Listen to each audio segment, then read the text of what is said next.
Joining us now on the Deseret First Credit Union hotline is Dennis PItta, who is riding a one-game win streak as an analyst in the 2017 season.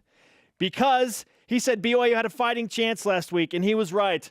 The Cougars put up almost 600 yards of total offense. Dennis, how would you rate BYU's offense last week against San Jose State? Well, first of all, I feel really good about my one-game win streak. But you guys have largely put the blame on me for this troubles this season because this is my first time going on the show every week. Yeah. But like I said a couple weeks ago, it's on you guys. I mean, you're supposed to be handing out this BYUSN karma. It's just not happening. There's some things the karma can't overcome.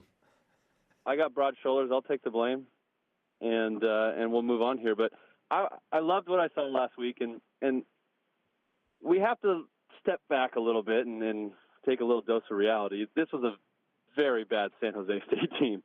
As good as it feels to win and as exciting as that is to get the monkey off your back and get rid of a 7-game losing streak, this is a really poor football team that we played.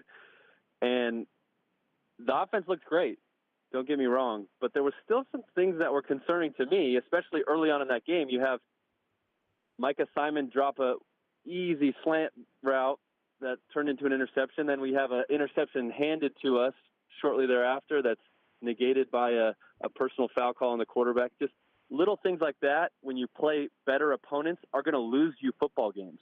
And that's largely what we've seen over the course of the season. Those little mistakes have compounded into worse mistakes against good football teams and resulted in losses.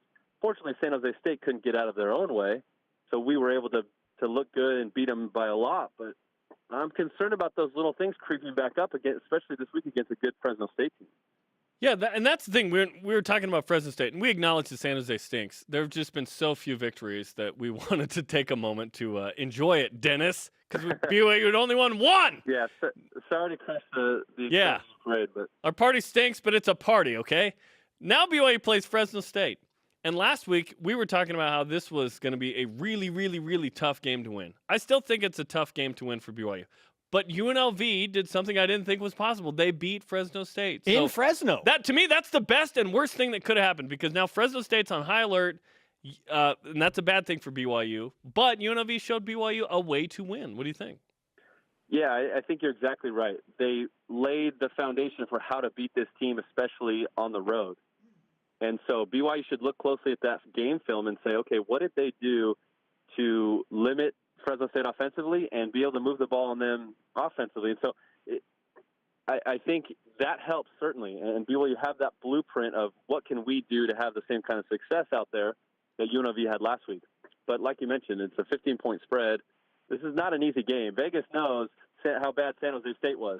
Although we won last week, we're still a 15-point dog to Fresno State team that's been, for the most part, pretty good this season. So it's going to be a tough game, and we're going to have to play mistake-free football to be able to be in this game and hopefully win it. But you can't make mistakes like dropping a ball and turning it over, giving it to making an interception or stuff like that. I mean, those are plays that can't happen against a team like this. What can one win really do for a team's collective psyche?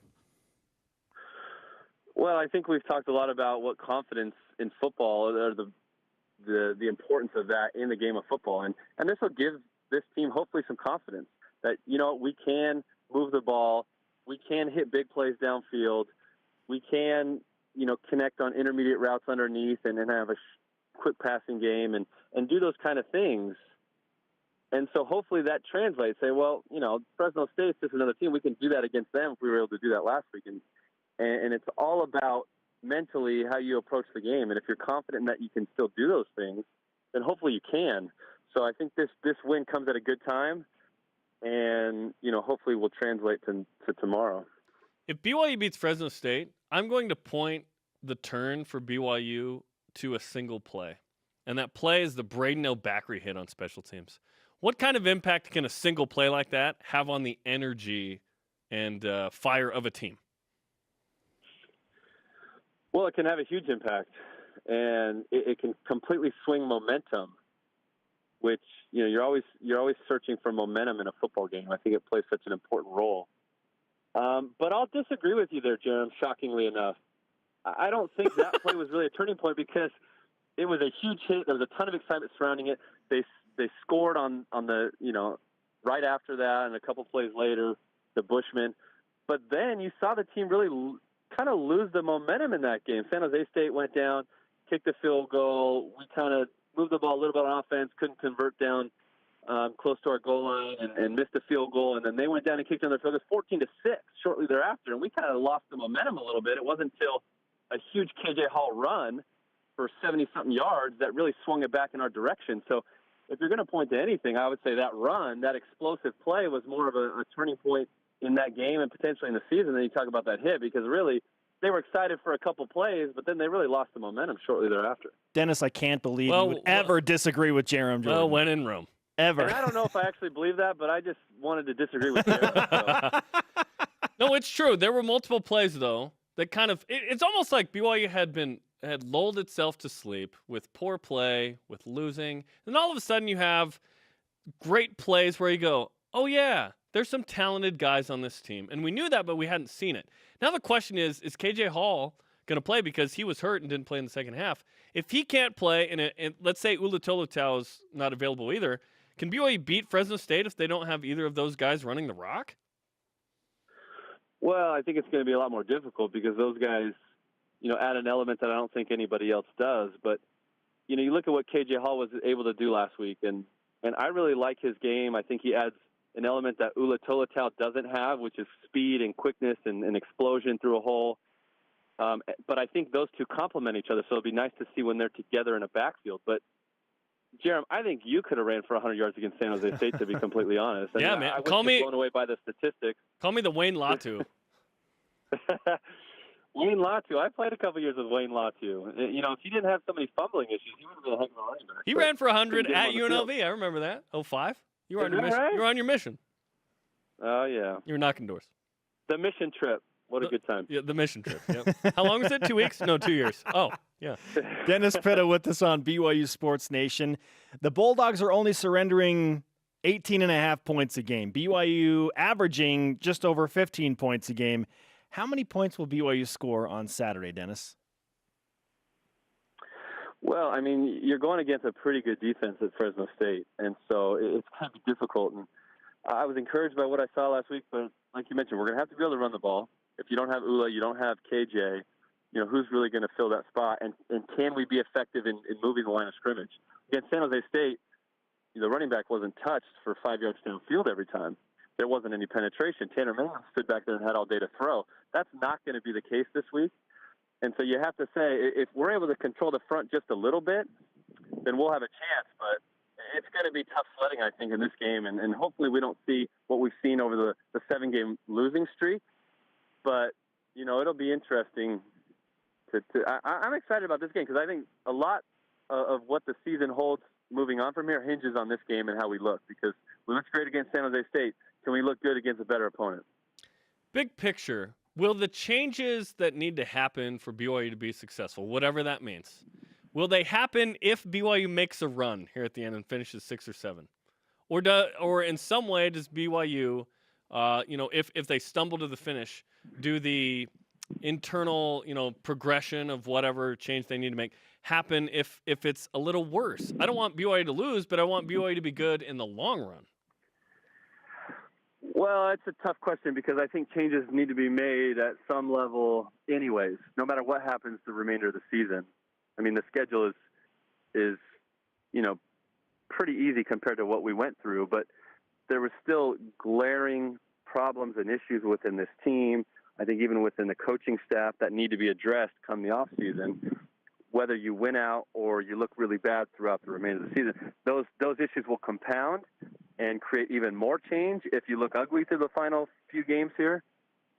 But I don't know exactly what needs to change. I'm not in that football office, in that locker room, but certainly things have to change from a culture standpoint, from a schematic standpoint, and from just a talent standpoint to be able to be competitive moving forward. Which player for BYU is the key to victory against Fresno State? Well, I mean, that's a tough question. I think it's going to be a collective effort, but I'm not going to point to one player. I'm going to point to a group of players, and that's the offensive line. if an offensive line can play well, your offense is going to be that much better. And I talked a lot about this, with the Ravens, because the Ravens have struggled up front. And so Joe Flacco hasn't looked good. Our receivers haven't looked good. All of the parts around that haven't looked good because, we can't run the ball very effectively.